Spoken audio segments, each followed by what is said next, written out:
Hi, it's Dr. Crone. Welcome to our lecture on the relationship between states and nations. So remember from Unit 1 that a state is a unit of political organization.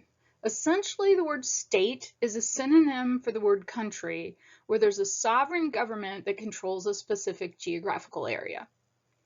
In our nations and nationalism unit so far, we've looked at the concept of nation, which is not necessarily the same as a state. Instead, we've defined nation as a culturally distinctive group of people that envisions itself as needing or deserving self-government. And that's whether they have that self-government or not. So in this video, we'll examine the many possible ways that a state and a nation can be related to each other. Let's review our parting question from the last video. Is a nation the same as a state? And the answer is no. Not all nations are states. Not all nations even have a state. There are some stateless nations, which we'll talk about later. Some states have more than one nation. Some nations have more than one state. And please note that here I'm not talking about purposeful immigration, like when a group of people move to another country for an economic reason or to gain security because they're refugees or something like that. That's not what we're talking about here. If they want to immigrate, that's not what we're talking about. Here we're talking about does the nation actually govern itself? And if not, what's its relationship with the government of the geographical area it lives in? So you might ask why we have situations where a state boundary and a national boundary don't necessarily go together. In fact, we have that probably more frequently than we have perfect combination between a nation and a state. And basically the reasons have to do with the fact that because of things like war or unification, nations can sometimes end up under the control of a different state. So here's an example. Say we have two nations at war with each other, and there's a winning nation and a losing nation, and the winning nation takes over the geographical area of the losing nation and forms one state. So then the winning group and the losing group are both ruled by the same government. Now the losing group is not going to be happy with that situation. They're going to want to rule themselves. Perhaps they will rebel or try to get back, or they may assimilate and be okay living in that state. But if they retain their national identity, that state will then have two nations living inside of it. Or we may have an opposite idea here, which is where both nations decide that they want to unify and to form one state. Perhaps they want to make a larger and more powerful economy, or they may want to defend themselves against a common enemy. That's what happened with Italy.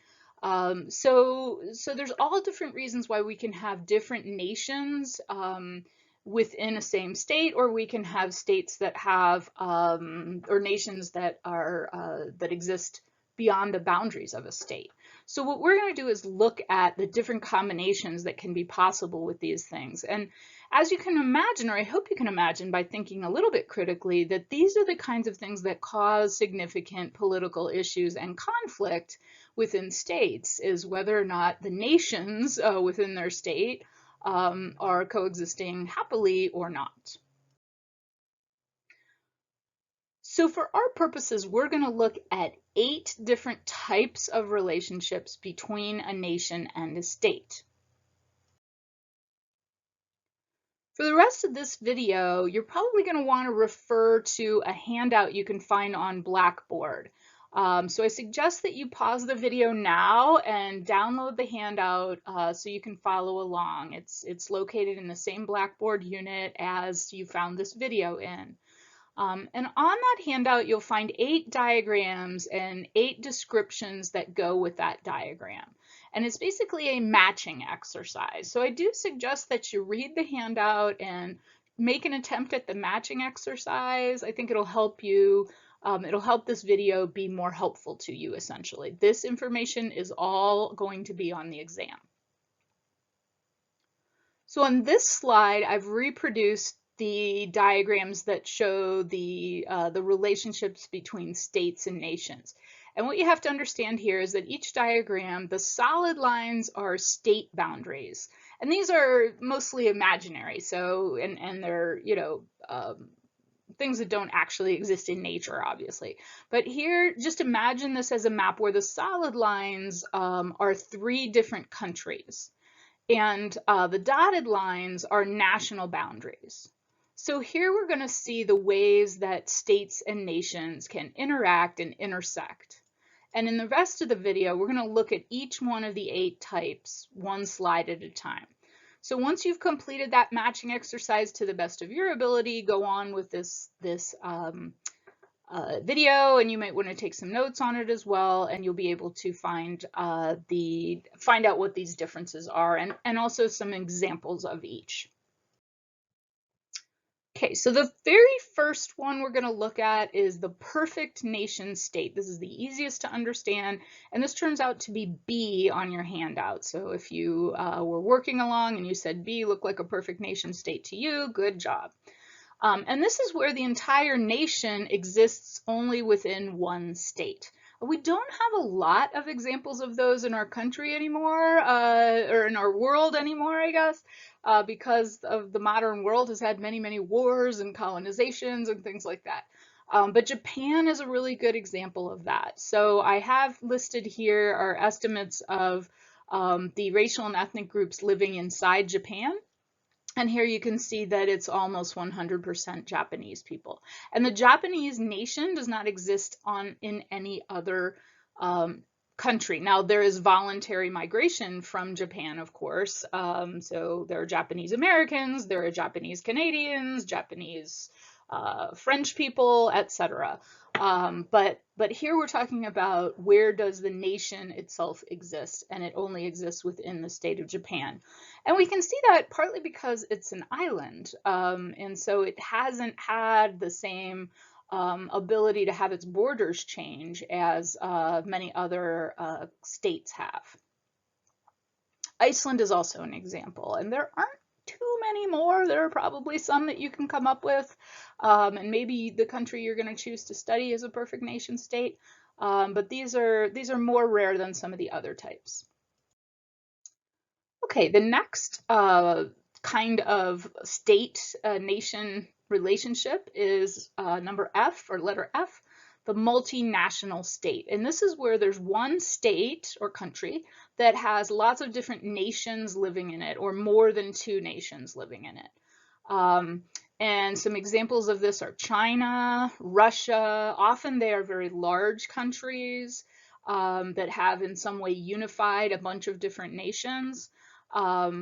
Nigeria is a really good example, and you're going to read about that in your textbook and the case studies as we go along. We're going to look at how Nigeria's multinational state has created opportunities and issues for Nigeria. But here you see the map of Nigeria with the various nations. And these are former tribes that would have had their own territory in ancient times. Some of these were large empires. The Yoruba and the Hausa were empires and very modernized and sophisticated. But when Britain colonized that area, they created a country called Nigeria with no respect for any of the national boundaries. They just sort of carved it up based on what they could defend against the Germans and the French, who were also colonizing various parts of Africa at the time. And so Nigeria ended up being this country with lots of different nations existing within it. Often a system like this, or a state like this, is going to require a federal system. We'll look at that in a couple units when we look at constitutions. But a federal system is where there are subnational governments. In the United States, we call them states. Or provinces, they call them in Canada, where each one of the nations has some level of self-government within the broader nation, where they don't have total sovereignty over themselves, but they are given this idea of, you can rule, make some of your own local decisions. And that's actually true in Russia and China as well, which might be surprising given that China is an authoritarian government, but there are several nations living within China that have some degree of self-government, and it's because they exist as a nation that wants self-determination. Okay, our next one is kind of the opposite, and here is we have a multi-state nation, and here is the nation, which in this case is German, that exists in more than one state. So the nation of Germany, people who feel ethnically related to Germans, who speak the German language and share that cultural history, actually live in 3 contiguous countries. So Germany and Austria are both considered to have only one ethnicity, which is German, only one nation. And then Switzerland, kind of represented by this little piece down on 8. Let me show you here. This little piece right here is the German, the part of Germany that is in Austria. And that is, they peacefully live there. Switzerland also has a French and Italian nation living within it.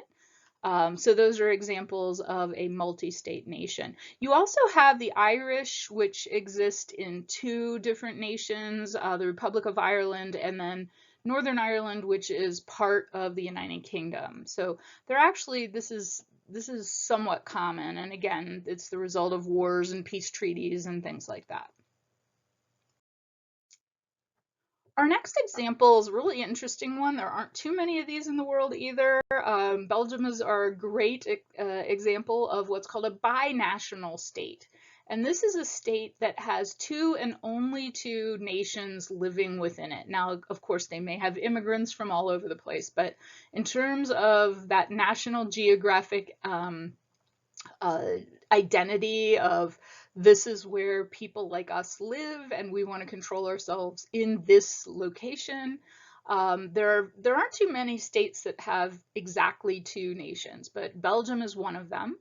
And so this map shows very distinctly that Belgium's 2 nations are the Walloons, which are the French-speaking part of the French-speaking nation of Belgium. They do not consider themselves French or belonging to the French nation. They consider themselves to be Walloon, which are French-speaking Belgian people. Actually, their land used to be called Wallonia, and some of them would like to have that back. And then the top part of Belgium, the northern part of Belgium, is where the Flemish nation lives. This used to be the country of Flanders, which is related to Dutch, but is not exactly Dutch. So the Flemish have their own national identity separate from the Dutch and separate from the Walloons. And they have an uneasy coexistence in the otherwise peaceful nation of Belgium. And Belgium has united those 2 nations by a lot of compromises in their government. You can see that little orange spot there. Let me see if I can point to it right here. This little orange spot here is that's the capital, Brussels, and that is the official bilingual capital where neither language is the official language. A lot of the fighting in Belgium has to do with language and which language should be used. And this is also a federal system, and so both areas do have some form of self-government on their own. The Walloons are mostly happy with the system the way that it is, but the Flemish, at least there are elements of the Flemish nation that want independence. And so there have even been terrorist organizations and things where the Flemish movement for independence has turned violent, and they continue to push for dividing the nation and having Flanders, the top part of Belgium, the northern part of Belgium, become that. You'll also notice over here on the side there is a piece of Belgium that borders Germany that is bilingual with German-speaking people, and they kind of belong to the nation of Germany, but they coexist pretty peacefully as well. So in some ways, you could say this is almost a tri-national state, except for the Germans in Belgium don't really want to live in Germany or to be sort of self-ruled. So that's the interesting example of Belgium, which probably most people don't think of Belgium too often. All right, letter D shows a pretty significant kind of situation where there's an almost perfect nation state that kind of encompasses its own land and perhaps has always ruled its land, and then there's some kind of overflow to at least one other neighboring state. In the case of Albania, which we see here, they actually overflow into several other states. So our map isn't, our diagram isn't perfect here in the case of Albania, but the idea here is that it's an overflow state. And what we call this irredentism, irredentism means that, hey, this used to be the area we controlled. And so you see the hash marked lines here is the Albanian ethnic majority area, or the geographic area that encompasses the nation of Albania. And there are strong movements by Albania to unite these areas into a country which they refer to as ethnic Albania. In the West, we tend to call it Greater Albania, or the movement for Greater Albania. And really, these borders got taken away from Albania, Macedonia, what's now Kosovo, Montenegro. These areas were taken away from Albania, mostly by Yugoslavia back during Soviet times. And then these little countries of Macedonia, Kosovo, and Montenegro, as well as Serbia, they kind of split off when the Yugoslavia became its own country, or stopped being its own country, I should say, after the fall of communism. And so this is kind of what's left of an area of the world that has been fought over a lot. And the ethnic Albanians would really like to have self-government and self-determination within this whole geographic area. And so they have what we call in the Court of International Law an irredentist claim. So they're presenting a claim to the World Court saying, look, we should have this land because we are a nation and it should be ruled by Albanian people.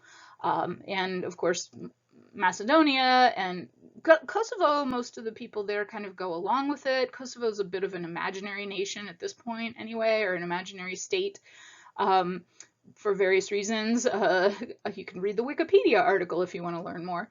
But, you know, Macedonia and Serbia, certainly, and Montenegro don't necessarily want to give up that part of their geographical land. So it is a conflict, and that's what we call an irredentist claim or an irredentist conflict. So now we come to an interesting situation, also created by war and the spoils of war, which is an ethnic exclave. So X, the prefix X means outside of, and so here what we have is a nation that is mostly a perfect nation state, but there's a stranded group somewhere or set of groups that are outside of the state, not because of voluntary immigration, but because they lost the territory. So a good example of this is the nation of Hungary. So Hungary was part of the losing side in World War I, and as a result, they were essentially carved up. So in this map right here, you can see the outlines of what used to be Hungary before World War I. And after World War I, Hungary was carved up and given to various countries, Yugoslavia, Italy, Austria, Czechoslovakia, etc. All these countries got a piece of what used to be Hungary. And you can see that in many cases at that point, Hungary, or the Austro-Hungarian Empire, had been a multi-nation state. And so, you might say, hey, Romania deserved to have their nation back. But the trouble was, within what is now Romania, there's a giant portion of Hungarians who are sort of disconnected from what is now Hungary. And that is what we call an ethnic exclave. And there's also various other smaller versions of that, like in Yugoslavia is kind of like Irredentism here. And Czechoslovakia had pieces of Hungary as well, of the Hungarian nation. So this is a complicated national identity that exists beyond just the border of what is today Hungary, mostly because of war and what happened after a war when you're the loser. The opposite of this is the ethnic enclave, and the en, that prefix on, means within. And here we have a nation that's completely surrounded by a state, but it doesn't control that state. And usually we think of this as a small piece of a large state. So it's different than Belgium, where the nation is kind of, there's two sort of nations that have equal territory. Here we have a large nation like France or Israel that has a smaller piece of it that belongs to another nation, or that the other nation feels they should control. So France has the Bretons, the people who live in what in English we call it Brittany, or this little section of France here. They speak a different language than French. They have different culture, and there's a movement for Breton independence. They would like to be their own country and to rule themselves. In many ways, the Palestinians living in Israel are also an ethnic enclave within Israel. And they do have some self-government, but of course Israel, and those of you that are interested in Israeli politics know a lot more about it. Israel does control that area, and the Palestinians, of course, have had many violent uprisings to pursue their claim to national self-rule. And the Bretons have not had that many violent ones. There has been a little bit of violence, but mostly social movement kind of protests and things. But this causes a big problem for a state and a nation when you have an ethnic enclave like that. Then again, you have something that can be very common and cause, this is our last one of our versions of our diagrams. And this situation, the stateless nation, is one that causes many political upheavals, wars, political conflicts, etc. And this is a nation that exists in a geographical area that has a common culture, language, and much desire self-government, and doesn't have self-government in any of the states that it resides in. And the most classic example of that are the Kurds, who are a nation which spills over into all the areas that you see here that are yellow on the map of this part of the Middle East. So Turkey, Iraq, Iran, and Syria all have Kurds living within them, and they are unwelcome in all of those countries. They don't have self-rule. They're persecuted groups of people. There have been violent uprisings of Kurds in all of these nations. And much of the conflict in this particular part of the Middle East have had to do with the Kurds. And the United States has been uneasy allies with Kurds at certain times. So, but they definitely have a claim to self-government that has not been acknowledged by any powers or by a world power yet in that area. Other examples are Tibet, which has the nation of Tibet is mostly self-contained within China. It's mostly an enclave, but it has now spilled over into Nepal because there was a huge refugee wave that's been going on for decades. And so there is a major part of that nation that spills over into Nepal. They are unwelcome in both parts, in both states. The Basques in France and Spain, the Catalan in France and Spain. You may remember a few years ago, if you like paying attention to global news, the Catalonians tried to have their own country within Spain. They tried to gain independence from Spain. They lost. and there was small amounts of violence and a lot of protest movements. For a while, Puerto Rico was a stateless nation because Puerto Rico is its own nation and was taken over by the United States in a series of various wars in the late 1800s, early 1900s. Today, I would not say Puerto Rico is a stateless nation. They are a territory of the U.S., and most of their citizens who are nationally Puerto Rican would very much like to be part of the United States and like to have statehood, so they had full participation in the government. So we can't really call them a stateless nation, but at one point they were advocating for independence. So some people ask me at this point in the lecture, what type is the United States? And that is a very good question. It doesn't really fit any of the categories. It's highly debatable. Some people say, oh, we have an American national identity.